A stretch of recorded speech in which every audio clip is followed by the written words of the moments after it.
હમણાં દ્વારકા ખાતે એક સરસ મજાની ઘટના બની ગઈ. આહિર મહારાસ વિક્રમ સર્જક ઘટના હતી. હજારોની સંખ્યાની અંદર પરંપરાગત પોશાકોમાં આહિર બહેનો ભેગા થયા અને આહિર રાણીઓએ અદભુત રાસ રચ્યો. આ રાસ વર્તુળાકાર હતો. એના તમે દ્રશ્યો જોશો તો આકાશગંગા બ્રહ્માંડની અંદર હોય એવા લાગશે. એ બહુ અદભુત દ્રશ્ય હતું અને બધા રાસ મોટાભાગના જગત આખાના લોકનૃત્યો વર્તુળ સર્ક્યુલરમાં લેવાતા હોય છે. કેમ ખૂણા કાઢીને ચોરસ સ્વરૂપમાં કે બીજા કોઈ સ્વરૂપમાં નથી લેવાતા. આમ જુઓ તો આપણે આંખની કીકી પણ ગોળ છે, પૃથ્વીનો ગોળો પણ ગોળ છે, સૂર્યમાળા પણ ગોળ છે. તો બધું બ્રહ્માંડની અંદર જે કુદરતે સર્જેલું છે, પાણીનું ટીપું જો વરસાદમાં તો પડતું હોય તો પણ તે ગોળ છે. કારણ કે સર્ક્યુલર જે છે ને એની અંદર એક પ્રકારનું પૂર્ણતાનો ભાવ છે અને પૂર્ણતાના ભાવની સાથે એમાં સમાનતાનો ભાવ પણ છે. તો આ ચક્રગતિનો રાસ આપણે જે જોયો એની સાથે કૃષ્ણએ એ જમાનામાં પણ રાસલીલા કરીને ઘણા બધા સંકેતો આપેલા. એક તો એ કે તમારે તમારો આનંદ પણ હોવો જોઈએ. તમારી પોતાની બાંસુરી લઈને તમારા પોતાનું વૃંદાવન રચીને એમાં રાસ રચો તો આ ધરતી ઉપરનો ફેરો સફળ છે.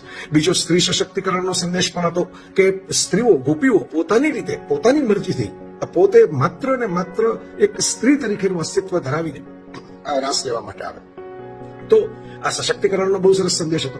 અને ઓખારણની જે કથા જે નિમિત્તે આ થયો તો એ ઓખા ઉષા બાણાસુરની દીકરી એના પ્રેમમાં અનિરુદ્ધ કૃષ્ણનો પૌત્ર પડ્યો અને ચિત્રલેખાની સખી અનિરુદ્ધનું હરણ કર્યું, પછી ઉષાનું હરણ થયું. એ પ્રેમ કથા પણ છે, પ્રેમ સંદેશ પણ છે.